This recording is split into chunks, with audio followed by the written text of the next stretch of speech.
कि कई सारी शिकायतें की गई हैं। ये बात सही है कि ग्रेस मार्क्स जो वाली जो बात है, ग्रेस मार्क्स की समस्या को लेकर भले ही अदालत ने कह दिया हो कि 1563 के करीब जो जिन्हें ग्रेस मार्क्स दिए गए उन्हें फिर से एग्जाम देना होगा, लेकिन इसके अलावा भी कई और पेच हैं, इसे लेकर भी शिकायतें पहुंची हैं। रोहित जैन वकील, आप सुप्रीम कोर्ट के हमारे साथ जुड़े हुए हैं। रोहित जैन साहब, बहुत स्वागत। और अब हम ये समझना चाह रहे हैं कि सिर्फ ग्रेस मार्क्स की समस्या सॉल्व हो गई है, पर छात्रों की तरफ से तकरीबन 2000 के करीब पूरे देश में शिकायतें हैं, कई मामले अदालत भी पहुंचे हैं, इसका क्या? जैन साहब, मुझे बुलाने के लिए। मैं सिंघानिया कंपनी में हूं और हमने अलक पांडे जी की तरफ से सुप्रीम कोर्ट में याचिका दर्ज की और शुरू से ही हमारा मुद्दा जो मेन था वो था नॉन ट्रांसपेरेंसी का, एनटीए की क्रेडिबिलिटी का, और ये सवाल अभी भी कायम है। तो एक चीज सफलता मिली है, एनटीए को जो ग्रेस मार्क्स के ऊपर क्वेश्चंस उठाए जा रहे थे उस पे क्या कहते हैं ग्रेस मार्क्स हटा के अब उसमें एक ऑप्शन दिया है बच्चों को, लेकिन इसके अलावा अभी भी क्वेश्चंस हैं। फॉर एग्जांपल सिर्फ 1563 बच्चों के साथ ये किया गया है।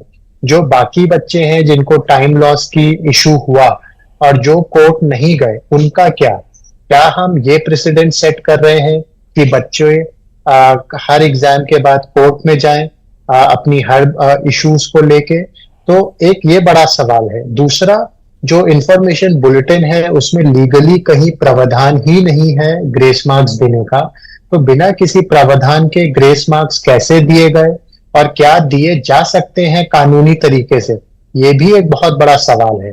पिछले 5 सालों से एनटीए करा रहा है नीट, और हर साल टाइम लॉस का इशू आपको मीडिया में रिपोर्ट होता है, पर कहीं भी ग्रेस मार्क्स नहीं दिए जाते। इस बार एडहॉक बेसिस पे ये कहां से ग्रेस मार्क्स आ गए?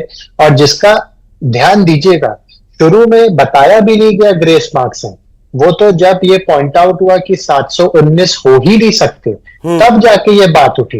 अब आप देखिए, जो ऑर्गेनाइजेशन 24 लाख बच्चों का एग्जाम करा रही है और इस तरीके से कंडक्ट दिखे, तो वो कुछ भी बोले उसकी बात की क्रेडिबिलिटी नहीं रह जाती है। ठीक, तो ये सबसे बड़ा मुद्दा है। तो जब तक एक इंडिपेंडेंट इन्वेस्टिगेशन नहीं होगी, बड़ा मुश्किल है इस पे क्रेडिबिलिटी या कुछ भरोसा करना। जैन साहब, एक बात कि हालांकि बार बार अदालत जो कह रही है कि नहीं, काउंसलिंग पर रोक नहीं लगेगी, प्रोसेस जो है वो लगातार जारी रहेगी, तो अदालत को भी तो कुछ लग रहा होगा।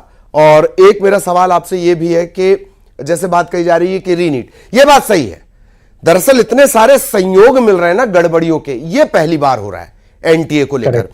मैं आपसे जानना चाह रहा हूं कि जैसे रीनीट की बात की जाए तो वो सारी प्रोसेस फिर से कराना, वही सारा खर्च, या क्यों वजह है कि आप लोग रीनीट की मांग कर रहे हैं? जी, तो ललित भाई, टू क्लैरिफाई, हम रीनीट का नहीं कह रहे हैं अभी इस समय।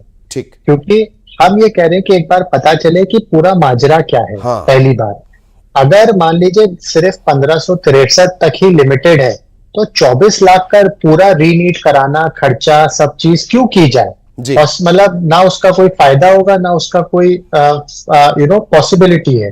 तो इसीलिए हम रीनीट की बात अभी नहीं कर रहे हैं। हम ये कह रहे हैं कि पहले ये तो क्रेडिबल हो कि सिर्फ 1563 को ग्रेस मार्क्स दिए और किसी को नहीं दिए, पहली बार।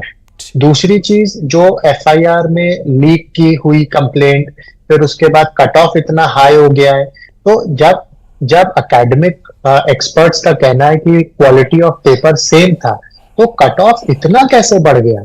इसकी जांच तो हो, पता चले। क्योंकि देखिए, हम लोग कुछ भी कहें, पर अल्टीमेटली जो बेचारे बच्चे इतनी मेहनत करके आए हैं, उनको जब तक वो मेंटल पीस, सेटिस्फेक्शन नहीं मिलेगा, उनका भरोसा ही उठ जाएगा पूरे प्रोसेस से। सवाल तो एनटीए पर भी भरोसे का है, वो भी, और इतनी मासूम सफाई देता है एनटीए, हा, मतलब 2-4 शेर तो आप फिदा कर दें, इतनी मासूम सफाई देता है। रोहित जी प्लीज बने रहिएगा। वासु हमारे साथ बने हुए हैं। वासु, कुछ बच्चे भी हैं, छात्र भी हैं आपके साथ, ग्रेस मार्क्स की प्रॉब्लम सॉल्व हो गई, उनसे पूछेगा सवाल जवाब, लेकिन मैं चाहता हूं कि क्या एनटीए पर उन्हें भरोसा है, यह सवाल भी जरूर पूछा जाए। वासु, बिल्कुल, देखिए हम लोगों ने लगातार ललित जी स्टूडेंट्स के साथ बातचीत की और उनके मन की जो भावना है और जो इस पूरी परीक्षा में गड़बड़ी हुई है उससे वो नाराज़ भी हैं और उनकी नाराज़गी भी जो है वो साफ तौर पर निकल कर आई, चाहे पूरी परीक्षा की प्रक्रिया की ही क्यों ना बातचीत की जाए। और एनटीए का जो पूरा रवैया रहा है उससे भी उन्होंने कहीं ना कहीं जो नाखुशी है, नाराज़गी है वो जाहिर की है, क्योंकि अपनी तमाम उम्मीदों के साथ, दिन रात की मेहनत के साथ, कड़े परिश्रम के साथ, और जब बच्चा परीक्षा की तैयारी करता है तो सिर्फ एक विद्यार्थी नहीं पढ़ रहा होता है, एक एस्पिरेंट नहीं पढ़ रहा होता, उसके साथ उसका पूरा परिवार पूरे समय जो है लगा रहता है। और उन सब की मेहनत पर जब इस तरीके से यूं कहें कि पानी फिर जाता है या टेस्टिंग एजेंसी की कुछ खामियों की वजह से, गलतियों की वजह से उन्हें इतना बड़ा खामियाजा भुगतना पड़ता है, तो ये कहीं ना कहीं उनके पूरे भविष्य के साथ खिलवाड़ जैसी जो स्थिति है वो बन जाती है। उम्मीद कोर्ट से कहीं ना कहीं उन्हें